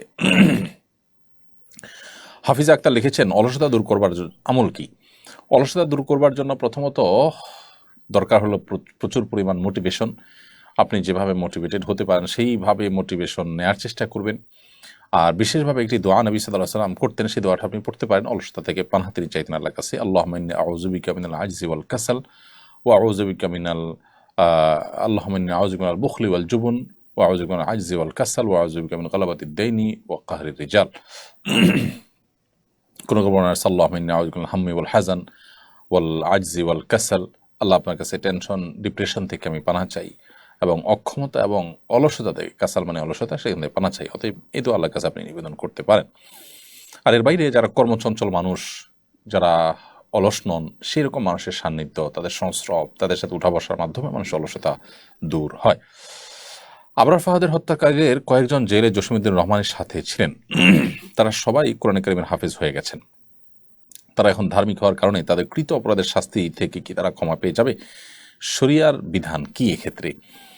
আমাদের প্রচলিত বিধান তো নিশ্চয়ই আমরা জানি যে এখানে লঘু হওয়ার কোনো কারণ নেই, শাস্তি এর কারণে মওকুফ হয়ে যায় না প্রচলিত আইন অনুযায়ী। কিন্তু শরিয়ার যে বিধিবিধান সেটার আলোকেও আপনি ধার্মিক হয়ে গেলেই কাউকে খুন করলে আপনি সেই দায় থেকে মুক্ত হয়ে যাবেন না। আপনি ধার্মিক হয়েছেন, আল্লাহর কাছে প্রিয় পাত্র হওয়ার পথে আপনি এগিয়ে গেলেন, নিজেকে সংশোধন করলেন, এটা প্রশংসনীয় কাজ আলহামদুলিল্লাহ, কারণ আপনি সব পাবেন। বাট কোনো মানুষকে হত্যার সাথে যদি আপনি জড়িত থেকে থাকেন তাহলে শাস্তি আপনার উপর ঠিকই কার্যকর করা হবে। হ্যাঁ, যদি এমন হয় যে নিহত ব্যক্তির পরিবাররা আপনাকে ক্ষমা করে দেন, তারা তা আপনার কাছ থেকে যে কেসাস প্রাপ্য রয়েছে শরিয়া বিধান অনুযায়ী, হত্যার বদলে হত্যা, সেটি যদি তারা মওকুফ করে দেন, বলেন যে আমাদের কোনো দায় দাবি নেই, আমরা তাকে ক্ষমা করে দিলাম, তাহলে সেটি শরিয়া দৃষ্টিকোণ থেকে ক্ষমা হতে পারে। ইব্রাহিম খলিল জালালি আপনি লিখেছেন, আমাদের মসজিদের সামনে একটি 7 থেকে 8 বছরের পুরাতন পারিবারিক কবরস্থান আছে। মসজিদ সম্প্রসারণের প্রয়োজনে কবরের মালিক এটা মসজিদে দিয়ে দেয়। এখন এটার উপরে মসজিদ বানানো জায়েজ আছে কিনা? মসজিদের সামনে যে পুরাতন পারিবারিক কবরস্থান আছে, এই কবরস্থানে যদি দীর্ঘকাল পর্যন্ত কোনো কবর দেওয়া না হয়, অর্থাৎ যাদেরকে কবর দেওয়া হয়েছে তাদের অস্থি মজ্জা গোশত এগুলো মাটির সাথে মিশে গেছে, দেহ মাটির সাথে মিশে গেছে, এরকম যদি হয় তাহলে সেখানে মসজিদ সম্প্রসারণের অংশ হিসাবে ওইখানে আপনি স্থাপনা করতে পারেন, যদি এক্ষেত্রে কোনো ভিন্ন মত আছে। ইফতেহারা ইতি আপনি লিখেছেন, আমি কি হেঁটে হেঁটে বা কাজ করতে করতে দুরূদ পাঠ করতে পারবো? হ্যাঁ, অবশ্যই আপনি হেঁটে হেঁটে এবং কাজ করতে করতে দুরূদ পাঠ করতে পারবেন। দুরূদ পাঠ করার জন্য আপনাকে বসে বসেই পাঠ করতে হবে, কোনো বাধ্যবাধকতা নেই। তবে নবী করিম সাল্লাল্লাহু আলাইহি ওয়াসাল্লাম দুরূদ পাঠ সন্দেহাতীতভাবে যত মনোযোগের সাথে করবেন, যত সুন্দরভাবে করবেন, তত বেশি আপনার এটার সুফল আপনি পাবেন। এরপর প্রশ্ন হলো, টিপ নিয়ে কটাক্ষের অজুহাতে এক পুলিশ কর্মকর্তাকে অব্যাহতি দেওয়া হয়েছিল। আসলেই সেই পুলিশ সদস্য এরূপ মন্তব্য করেছেন কিনা প্রমাণিত নয়, তবু তাকে তড়িৎ বরখাস্ত করা হয়। যারা বিগত রেজিমে এরূপ অন্যায়ের শাস্তি পেয়েছেন তাদের পরে বর্তমান সরকারের কি পদক্ষেপ নেওয়া উচিত বলে মনে করেন? আমরা একটু আগে একটা প্রশ্ন উত্তরে একই ধরনের প্রশ্ন পেয়েছি এবং সে উত্তর আমরা বলেছি যে অবশ্যই যারা মাজলুম হয়েছেন তাদের অধিকার তাদেরকে ফিরিয়ে দেয়া কর্তব্য। কারণ কোনো সুশাসন প্রতিষ্ঠার আলামত হলো যারা আগে অপশাসনের কারণে জুলুমের শিকার হয়েছেন তাদের অধিকার তাদেরকে ফিরিয়ে দেওয়া। অতএব এই ক্ষেত্রেও আপনি যেটা বলেছেন যে তিনি করেছেন কিনা প্রমাণিত নয়, আপনার সাথে আমি একটু দ্বিমত পোষণ করি। আমি তখনকার পত্রপত্রিকা দেখেছি যে তখনকার তদন্ত কমিটিতে তিনি নির্দোষ প্রমাণিত হয়েছেন, অর্থাৎ তিনি আসলে এরকম টিপকে কটাক্ষ করে কোনো কিছু বলেননি, এটি কিন্তু তদন্ত দ্বারা প্রমাণিত হয়েছে। তারপরও যেহেতু আওয়াজ উঠেছে, তৎকালীন শাসকবর্গ দাড়ি বিশিষ্ট সেই পুলিশ সদস্যর প্রতি অবিচার করেছেন, অতএব তাকে চাকরিতে পুনর্বহাল করা উচিত। এটি বর্তমান যারা দায়িত্বশীল আছেন তাদের কর্তব্য বলে আমি মনে করি। বাচ্চা মৃত অবস্থায় জন্মগ্রহণ করলে জানাজা দিতে হবে কি না? বাচ্চা যদি মৃত অবস্থায় জন্মগ্রহণ করে, মৃত বাচ্চা জন্মগ্রহণ করলে সেই বাচ্চার জানাজা আমরা দেব কিনা, ফোকাহায়ে আহনাফের মতে মায়ের পেট থেকেই যদি মৃত অবস্থায় জন্মগ্রহণ করে তবুও তবে সেক্ষেত্রে তার জানাজা নেই। যদিও অন্যান্য ফুকাহে কেরাম যারা আছেন হাম্বলি ফকিহদের মতে আপনার মায়ের পেট থেকেও যদি মৃত বের হয় তারপরও তার জানাজা দিতে হবে। আরটিএন মোহাম্মদ রাজু খান আপনি লিখেছেন, আইডি থেকে কাউকে উঠে দাঁড়িয়ে সম্মান জানালে কি শিরিক হবে? না, শিরিক বলা যাবে না, তবে এটা নিয়ে আমাদের ইখতিলাফ আছে। অনেক উলামায়ে জায়েজ বলেন বিভিন্ন হাদিসের কারণে, আবার অন্য কিছু হাদিসের আলোকে অনেক ওলামায়ে কেরাম এটিকে নিষেধও করেন।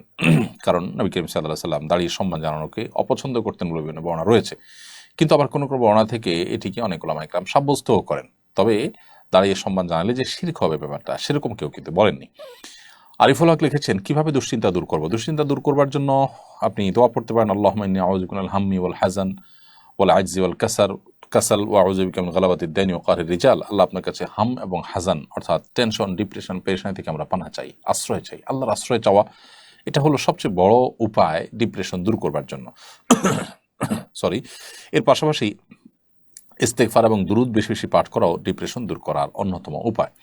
স্বপ্ন তারা আইডি থেকে আপনি লিখেছেন, স্বামীর পকেট থেকে মাঝে মাঝে না বলে প্রয়োজন মতো টাকা নেই, বলে নিলে দিতে চায় না, তাই না বলে নেই, এটা নেওয়া জায়েজ হবে কিনা? আপনার মৌলিক প্রয়োজন যেটি, যেমন আপনার চিকিৎসা, আপনার অন্ন বস্ত্র, যেটি একান্ত প্রয়োজনীয়, শখে না, যেটি না হলে নয়, আপনার বেঁচে থাকবার জন্য যা প্রয়োজন হয়, সেটা যদি স্বামী না দেন, কৃপণতা করেন, তাহলে সেক্ষেত্রে আপনি সেটি তার অজান্তে তার পকেট থেকে নিতে পারেন। কিন্তু শখের বশত বা যেটা মৌলিক প্রয়োজন নয় এরকম কোনো কাজের জন্য স্বামীর পকেট থেকে তাকে না বলে আপনি টাকা নিতে পারবেন না। তিনি যদি না দেন, নেবেন না, আপনি অন্য কোনো উপায় অবলম্বন করবেন। কিন্তু তাই বলে, অর্থাৎ আপনি উপার্জন করবেন বা অন্য কোনোভাবে টাকা কালেক্ট করবেন, তাই বলে স্বামীর অজান্তে তার থেকে টাকা নেওয়া যায় না। যদি কখন নিয়েও থাকেন, সেটা পরবর্তীতে তাকে বলে তার সম্মতি আদায় করে নিতে হবে।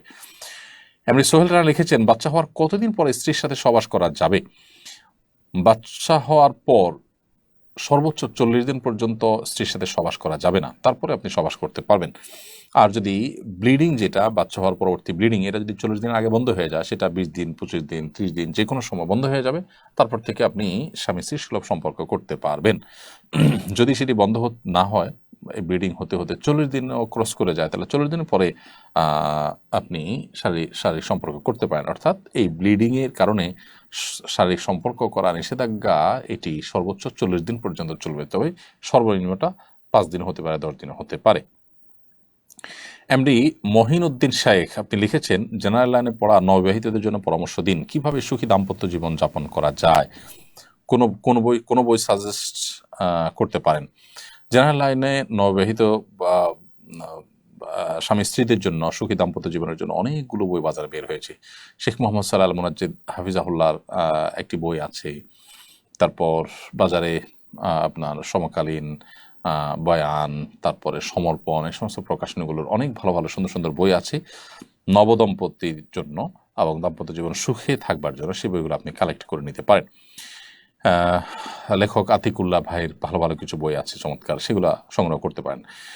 এমডি মোতাহার কক্স এই আইডি থেকে আপনি লিখেছেন, মসজিদের মাইকে মৃত্যুর সংবাদ ঘোষণা দেওয়া যায় আছে কিনা? মসজিদের মাইক সাধারণত যারা দান করে বা মসজিদের মাইক কেনার জন্য স্পন্সর হন, তারা এটা দিয়ে যে কোনো ভালো কাজ করুন, ওয়াজ নসিহত, আজান, নামাজ সবগুলোর জন্যই দিয়ে থাকেন। তো মসজিদে মৃত মানুষের জানাজা, মৃত মানুষের সংবাদ তো মসজিদ থেকে, এটা কোনো দুনিয়াবি একটা বিষয়, এটা তো আসলে মসজিদ থেকে দেওয়া যায় না। কিন্তু জানাজার ঘোষণা যদি হয় যে হ্যাঁ অমুক মারা গেছেন, তার জানাজা এই টাইমে, মূলত জানাজার ঘোষণা দেওয়ার জন্য যদি আপনি মাইকে দেন, তা ঘোষণা দেন, তাহলে সেটা জায়েজ আছে, সমস্যা নেই ইনশাআল্লাহ তাআলা। এরপরে ইব্রাহিম আপনি লিখেছেন, রাষ্ট্রীয় সম্পদ যদি সাধারণ মানুষ নিয়ে থাকে বা নষ্ট করে, তাহলে কি এটা পুরো দেশের মানুষের হক মারা হিসেবে গণ্য হবে? অবশ্যই। রাষ্ট্রীয় সম্পদ যেহেতু গোটা দেশের মানুষের হক, বিধায় এটা আপনি নিয়ে থাকলে, নষ্ট করলে গোটা দেশের মানুষের হকই আপনি নষ্ট করেছেন বলে বিবেচিত হবেন। এরপরে রূপকথার গল্প আইডি থেকে আপনি লিখেছেন, মহিলারা গাছে উঠলে নাকি যতটুকু উপরে ওঠে ততটুকু জাহান্নামে জ্বলতে থাকেন, গাছে ওঠা জায়েজ আছে কিনা, দরকারে গাছে ওঠা যাবে কিনা? এরকম কোনো কথা আসলে নেই যে মহিলারা গাছে উঠলে জাহান্নামে জ্বলতে থাকবে ইত্যাদি, এগুলো মন গড়া কথা। যদি কোনো প্রয়োজনে কোনো মহিলারা গাছে ওঠার প্রয়োজন হয়, উঠতে পারেন। শরিয়ার যে পর্দার বিধিবিধান আছে সেটি মাথায় রাখতে হবে। কোনো পরপুরুষের দৃষ্টিতে পড়লে দৃষ্টিকটু, তার সৌন্দর্য প্রদর্শিত হতে পারে, সেই আশঙ্কা থাকলে সেটি অবশ্যই না জায়েজ হবে। কিন্তু সেরকম যদি না থাকে, নিজস্ব আঙ্গিনার মধ্যে দেখা গেল যে কোনো গাছে উঠলেন, কোনো পরপুরুষ, কোনো গায়ের মাহরাম আপনাকে দেখলো না, আপনার সৌন্দর্য প্রকাশিত হলো না, তো কোনো প্রয়োজনে আপনি উঠলেন, সেটি নাজায়েজ নয়। আমাদের কাছে দৃষ্টিকটু হতে পারে, কিন্তু শরিয়া দৃষ্টিকোণ থেকে সেটি নাজায়েজ বা গুনাহের কোনো বিষয় নয়। তবে লজ্জাশীলতা এটা গুরুত্বপূর্ণ বিষয়। এখন লজ্জাশীলতা এটাকে এই জাতীয় ক্ষেত্রে অন্তত কোনো ফিতা দিয়ে মাপা যায় না, এটা নির্ভর করে পরিবেশ পরিস্থিতির উপরে। অতএব আপনি একান্ত প্রয়োজন হয়েছে, নিরুপায় হয়েছেন, উঠেছেন, এটি নাজায়েজ নয়। কিন্তু কোনো প্রয়োজন ছাড়া লম্পজম্প করছেন এবং দৃষ্টিকটু পর্যায়ে আপনি লম্পজম্প করছেন, নারী সুলভ যে আল্লাহ তাআলা আপনাকে কাঠামো দিয়েছেন শরীরের মধ্যে, নারী সুলভ যে লাজুকতা আছে, সেটি যদি আপনার মধ্যে না থাকে, সেটা অবশ্যই দর্শনীয় হবে, সেটি ভিন্ন বিষয়। তো মৌলিকভাবে এটি কোনো নিষিদ্ধ বিষয় নয়, তবে বিশেষ কারণে সে নিষিদ্ধ হতে পারে, যেমন পর্দা লঙ্ঘন ইত্যাদি। জহির ইসলাম আপনি লিখেছেন, যদি জুমার নামাজ পড়ার সুযোগ না পাই তাহলে কি করব? জুমার নামাজ পড়ার সুযোগ যদি না পান, এমন কোনো চাকরি যদি আপনার করা লাগে যে চাকরিতে জুমার নামাজ পড়তে না পারেন, তাহলে সেক্ষেত্রে আপনি অবশ্যই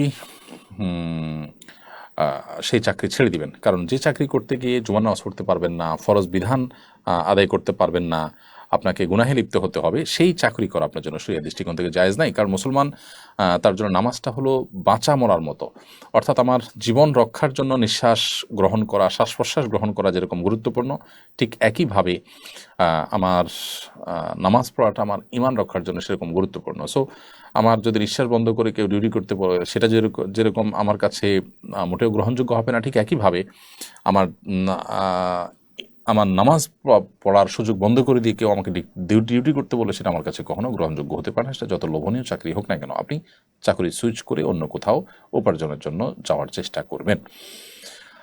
আকাশ ইসলাম আপনি লিখেছেন, নামাজের মধ্যে সূরা ফাতিহার পরে নামাজ লম্বা করার জন্য সূরা ফাতিহার পর 2টি অথবা 3টি অথবা একাধিক সূরা মেলানো যাবে কিনা? উত্তর হলো যাবে। নামাজের পর সূরা ফাতিহার পর যে সূরা মেলানোর অপশন আছে, সেখানে আপনি 2টা-3টা সূরা পাঠ করতে পারেন, একটা সূরা বারবার পাঠ করতে পারবেন, কোনো অসুবিধা নেই। আমাদের সমাজে অনেকেই বলতে শোনা যায় কেরোসিন তেল নাপাক। এই কথার বাস্তবতা কতটুকু? কেরোসিন তেল কি আসলে নাপাক? না, কেরোসিন তেল আসলে নাপাক নয়। কেরোসিন তেল লেগে গেলে শরীর কাপড় নাপাক হয়ে যাবে, এটা সেরকম না। তবে হ্যাঁ, এখানে একটা বিষয় হলো যে কেরোসিন তেল এর যে দুর্গন্ধ, এই দুর্গন্ধ নিয়ে আপনি নামাজে দাঁড়াবেন না, মসজিদে অন্তত যাবেন না। কারণ মসজিদে আপনি যদি যান দুর্গন্ধ নিয়ে, তাহলে সেক্ষেত্রে মসজিদে ফেরেশতারা অবস্থান করে, মানুষ আছেন, তাদের কষ্টের কারণ হবে। সেজন্য দুর্গন্ধ লাগলে সেটা ধুয়ে দূর করে বা যে কোনোভাবে সেই দুর্গন্ধের ওখানে সুগন্ধি দিয়ে আপনি দূর করে তারপর যাবেন। কিন্তু লেগে গেলে সেটা নাপাক হয়ে যাবে, ব্যাপারটা সেরকম না। ধরুন কেরোসিন লেগেছে, আপনি ধন নাই, শুকায় গেছে, দুর্গন্ধ নাই, কিংবা স্প্রে করে আপনি দুর্গন্ধ দূর করে ফেলেছেন, সো এটা নিয়ে নামাজ পড়তে পারবেন, কোনো অসুবিধা নেই।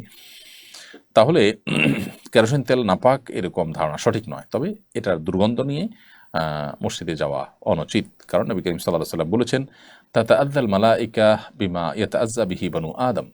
আদম সন্তান যেসব কারণে কষ্ট পায়, ফেরেশতারাও এসব কারণে কষ্ট পায়। অতএব দুর্গন্ধের কারণে মানুষ যেরকম কষ্ট পায়, দুর্গন্ধের কারণে ফেরেশতারাও কষ্ট পায়। যেন নবী করিম সাল্লাল্লাহু আলাইহি ওয়াসাল্লাম কাঁচা পেঁয়াজ কেউ খেলে সেটা মুখে নিয়ে, সেই দুর্গন্ধ মুখে নিয়ে মসজিদে আসতে নিষেধ করেছেন। কারণ মসজিদে ফেরেশতারা এবং মানুষের কষ্টের কারণ হবে সে দুর্গন্ধের কারণে।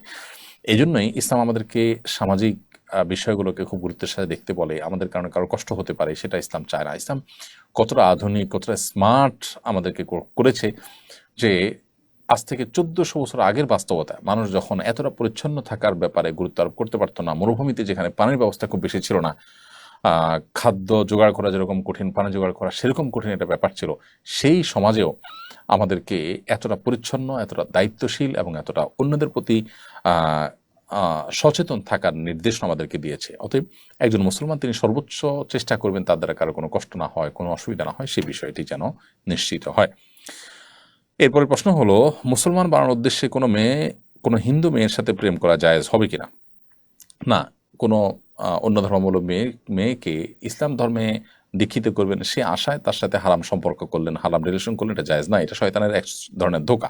আপনি তাকে ইসলামে দাখিল করাবার জন্য নানাভাবে দাওয়াতি কাজ করতে পারেন, নানাভাবে উৎসাহ দিতে পারেন, উদ্দীপনা দিতে পারেন, প্রেরণা দিতে পারেন, অন্য মহিলাদের মাধ্যমে দাওয়াতি কাজ করতে পারেন, নিজে দাওয়াতি কাজ করতে পারেন, নিজের যে আপনার পুত পবিত্রতা সেটাকে আপন জায়গায় বজায় রেখে। কিন্তু মুসলমান বানানোর অজুহাত দিয়ে আপনি গুনাহে লিপ্ত হয়ে গেলেন, এটা হলো গাছের গোড়া কেটে আগায় পানি দেওয়ার মতো। নিজে গুনাহে লিপ্ত হলেন, এটা ইটসেলফ একটা পাপের কাজ। অতএব পাপের কাজ করে আর একটা ভালো কাজ তার মাধ্যমে করতে পারেন না, এটা আল্লাহর কাছে গ্রহণযোগ্য হবে না। এরপরে ফ্লোরাল মন এআইডি থেকে আপনি লিখেছেন, কেউ যদি নামাজ পড়া অবস্থায় মারা যান তখন তো সে পবিত্র অবস্থায় থাকে, তাহলে সে অবস্থায় কি তাকে দাফন করা যাবে, নাকি তাকে আবার নতুন করে গোসল দিতে হবে? কেউ যদি নামাজ অবস্থায় মারা যান তো আলহামদুলিল্লাহ, এটা ভালো, প্রশংসনীয় বিষয়। কিন্তু এর মানে এই না যে তাকে গোসল দিতে হবে না। দাফনের জন্য আলাদা গোসল দেওয়ার নির্দেশনা রয়েছে, শরীর পাক থাকুক অথবা নাপাক থাকুক। নাপাক থাকলে তো বটেই, এমনকি সাধারণ পাক অবস্থায়ও, ওযু অবস্থায় যদি কেউ মারা যায় তারপরে তাকে গোসল দিতে হবে। এটা কাফন দাফনের অংশ, সেই হিসাবে গোসল দিতে হবে। এটা তিনি অপবিত্রতাই পবিত্র করা হচ্ছে, এটি জরুরি না। MS মোকাররম লিখেছেন, বাবা যদি শরীয়ত বিরোধী কাজে লিপ্ত থাকেন, পরিবারের কথা না শুনেন, এক্ষেত্রে সন্তান করণীয় কি? সন্তান বাবাকে বোঝাবেন, অন্য কাউকে দিয়ে বোঝাবার চেষ্টা করবেন, আল্লাহ তাআলার কাছে দোয়া করবেন। তাও যদি না হয়, বাবার সাথে দুর্ব্যবহার করবেন না। আল্লাহ সুবহানাহু ওয়া তাআলা এই ব্যাপারে আমাদেরকে সতর্ক করেছেন যে আমরা বাবার কল্যাণ কামনা করব, বাবার প্রতি সদাচরণ করব, কিন্তু দুর্ব্যবহার আমরা করতে পারি না। MD নয়ন আপনি লিখেছেন, নামাজের পরে যদি দেখি প্রস্রাবের রাস্তা দিয়ে হালকা পানি এসেছে, বাইরে বের হয় নাই, তাহলে করণীয় কি? পানি বের হয়েছে, মুখে এসে আছে, এটুকুর কারণে না আপনি নাপাক হয়ে যাবেন, এবং নামাজের মধ্যে যদি এটি এসে থাকে তাহলে সেক্ষেত্রে আপনার ওই নামাজটা আবার পড়তে হবে। আর যদি নামাজের পরে বের হয় তাহলে আর ওই নামাজ দোহরাইতে হবে না। কুলসুম এর থেকে আপনি লিখেছেন, নফল তওয়াফের সময় মেয়েদের মুখ ঢেকে রাখা কি জায়েজ আছে? হ্যাঁ, অবশ্যই নফল তওয়াফের সময় মুখ ঢেকে রাখতে পারেন, কারণ আপনি ইহরামরত নাই, অতএব বরং অন্যান্য পুরুষদের মধ্যে আপনি মুখ ঢেকে রাখতে পারেন, রাখবেন, নেকাব পরবেন, সেটাই বরং স্বাভাবিক। হ্যাঁ, যদি আশপাশে কোনো পুরুষ না থাকে তাহলে ঢেকে রাখা আবশ্যক না, তবে ঢেকে রাখার বিধান এখানে প্রযোজ্য হবে যদি অন্যান্য পুরুষরাও আশেপাশে থাকেন। মাটির দেহ আইডি থেকে আপনি লিখেছেন, আমি একজন যুবক, একটা স্কুলে পড়ি, আমাদের স্কুলে জোহরের নামাজের জন্য বিরতি দেওয়া হয় না, স্কুল ছুটি হয় 2:30 মিনিটের সময়, এখন আমার করণীয় কি? 2:30 মিনিটেও জোহরের ওয়াক্ত কোনো কোনো মৌসুমে থাকার কথা থাকে, আপনি তখনও নামাজ পড়ে ফেলতে পারেন, কিন্তু এত লেট করে নামাজ পড়া উচিত নয়। ছুটি নেবেন টিচার থেকে, এবং প্রতিষ্ঠানে জোহরের নামাজের জন্য ছুটি আদায় করে নেওয়ার জন্য মুসলিম শিক্ষার্থীদেরকে নিয়ে আপনি প্রশাসন, আপনার কর্তৃপক্ষ, তাদের উপরে জোর দাবি জানাবেন এবং আদায় করে নেবেন। প্রয়োজনে আপনার শিক্ষা প্রতিষ্ঠান পরিবর্তন করবেন, সুইচ করবেন, কিন্তু তাই বলে ফরজ নামাজের ব্যাপারে ছাড় দেওয়ার সুযোগ আসলে মুসলমানের কিন্তু নেই। এমদাদুল্লাহ মারজান আপনি লিখেছেন, কাউকে ঋণ দেওয়ার পর যদি পরিশোধ করতে না পারে তাহলে নিজের জাকাতের টাকা প্রদান করে তার কাছ থেকে ঋণের পাওনা টাকা নেওয়া যাবে কিনা? কাউকে ঋণ দেওয়ার পর যদি আপনি পরিশোধ করতে না পারেন তাহলে সেক্ষেত্রে ঋণ দেওয়ার পর, কাউকে ঋণ দেওয়ার পর যদি পরিশোধ করতে না পারে, হ্যাঁ বুঝতে পেরেছি, আপনি ঋণ দিয়েছেন, তিনি আপনাকে পরিশোধ করতে পারছেন না, গরিব অভাবী হয়ে গেছেন, তখন আপনি তাকে জাকাতের টাকা দিতে পারেন। জাকাতের টাকা দেওয়ার পর এবার তার কাছ থেকে আপনি আপনার ঋণের টাকাটা বুঝে নিতে পারেন, অসুবিধা নেই। এমডি শান্ত ইসলাম সুমন লিখেছেন, কোনোভাবে অন্তর নরম হয় না, মন থেকে কোনো কিছুই করতে পারি না, মোনাজাতেও কান্না আসে না, ইস্তেগফার পড়ি তাও কোনোভাবে অন্তর নরম হয় না, করণীয় কি? আল্লাহ মাফ করুন, অন্তর শক্ত হয়ে যাওয়ার, কঠোর হয়ে যাওয়ার অনেক কারণ আছে। কখনো কখনো নিজের পাপাচার করতে করতে মোহর মেরে দেওয়া হয়, এজন্য পাপের পরিবেশ থেকে সরে আসা, সকল পাপ থেকে সরে আসার জন্য সংগ্রাম করা, এবং কান্না না আসলে কান্নার ভান করা, এটি খুবই গুরুত্বপূর্ণ। ফাইল্লাম তাবকু ফাতাবাকু, যদি তোমাদের কান্না না আসে তাহলে সেক্ষেত্রে তোমরা কান্নার ভান করার, কান্নার চেষ্টা করো অন্তত। আর দ্বিতীয়ত হলো কোরআন কারীমের আয়াত সুন্দর করে তেলাওয়াত করা, অর্থ বুঝে বুঝে পড়া, গবেষণা করা, এটি অন্তর বিগলিত হওয়ার একটি অন্যতম কারণ। আল্লাহ নেককার এবং মুত্তাকি পরহেজগার বান্দা যারা আছেন, সে সমস্ত মানুষদের সোহবত এবং সান্নিধ্যে থাকলেও অন্তর বিগলিত হয়, নরম হয়, সেটিও অন্তর নরম হওয়ার একটি কারণ। আর রাফিউল তানিম আপনি লিখেছেন, আমি পুলিশে চাকরি করি, অনেক সময় নামাজ পড়ার সুযোগ হয় না, অফিসারের চাপ থাকে, সবাই বলে ডিউটি করলে নামাজ হয়ে যাবে, এটা কতটুকু সত্য? ডিউটি করলে নামাজ হয়ে যাবে এটা একেবারেই ভুল কথা, মিথ্যা কথা। আপনি একজন মুসলিম হিসেবে আপনাকে সময়মতো নামাজ অবশ্যই পড়তে হবে। ইন্না সলাতা কানাত আল মুমিনিনা কিতাব মাওকুতান, নিশ্চয়ই ইমানদারদের জন্য সালাতকে আল্লাহ তাআলা নির্দিষ্ট সময় পড়াটাকে ফরজ করে দিয়েছেন, বিধায় আপনি দুনিয়াবি ডিউটি করলে না নামাজ আদায় হয়ে যাবে, এটি একেবারে মূর্খতা সুলভ, অজ্ঞানতা সুলভ কথা। নামাজের দায় থেকে আপনি মুক্ত হবেন না, আপনাকে নামাজ আদায় করতে হবে ঠিকই। যদি নামাজ আদায় করতে না পারেন, নিয়মিত আপনার এই অসুবিধা হয়, তাহলে আপনি সে চাকরি ছেড়ে দিতে হবে আপনাকে। হালাল রুজির জন্য, বেঁচে থাকার জন্য মানুষ অনেক উপায় অবলম্বন করতে পারে, কিন্তু নামাজের কোনো বিকল্প কিন্তু নেই, অতএব আপনাকে আদায় করতে হবে। এমডি হাফেজ সজীব ইমাম লিখেছেন, ইমাম সাহেব এহরামের সাথে জড়িত, ইমাম সাহেব হারামের সাথে জড়িত, এই কথা জানার পরও তার পিছনে ইক্তেদা করে নামাজ পড়লে নামাজ হবে কিনা? নামাজ হয়ে যাবে, কিন্তু যদি এর চাইতে ভালো ইমাম পান, কোনো মসজিদের আশেপাশে, তার কাছে নামাজ পড়তে পারেন, তার পিছনে নামাজ পড়তে পারেন। আর সাধারণত এই ধরনের ইমাম যিনি হারামের সাথে জড়িত, তাকে মসজিদ কর্তৃপক্ষ তাকে বাদ দেওয়া, ভালো ইমাম তার জায়গায়, বিশেষ করে প্রকাশ্যে গুনাহে লিপ্ত এরকম মানুষকে বাদ দেওয়া তাদের কর্তব্য, এবং তাকে বাদ দেওয়ার জন্য মুসল্লিগণ চাপ সৃষ্টি করতে পারেন, করা উচিত তাদের। বাট নামাজ যদি পড়ে ফেলেন তার পেছনে নামাজ আদায় হয়ে যাবে। প্রিয় দর্শক, দেখতে দেখতে আমরা অনুষ্ঠানের একেবারে শেষ প্রান্তে চলে এসেছি। 1 ঘন্টার বেশি সময় আমরা আপনাদের সঙ্গে ছিলাম। আজ অনেকগুলো প্রশ্ন উত্তর দেওয়ার চেষ্টা করেছি। না সব ফামিন আল্লাহ, সঠিক কিছু আমি বলে থাকলে সেটি আল্লাহর তরফ থেকে, ওয়াইন আখতাতু ফামিন মিনাশ শাইতান, যদি ভুল কিছু বলে থাকি তবে সেটি আমার এবং শয়তানের তরফ থেকে হয়েছে। আল্লাহ তাআলা আমাদের সকলকে প্রত্যেকটি ভালো কথা, দরকারি কথা, প্রয়োজনীয় বিষয়কে বুঝে বুঝে আমল করার তৌফিক দান করুন। আজ পর্যন্ত ইনশাআল্লাহ দেখা হবে, কথা হবে আগামী জুমাবারে আবার একই সময়। সে পর্যন্ত আল্লাহ তাআলা আমাদের সবাইকে ভালো রাখুন। জাযাকুমুল্লাহু খাইরা। আসসালামু আলাইকুম ওয়া রাহমাতুল্লাহি ওয়া বারাকাতুহু। আসুন্নাহ ফাউন্ডেশন, উম্মার স্বার্থে সুন্নাহর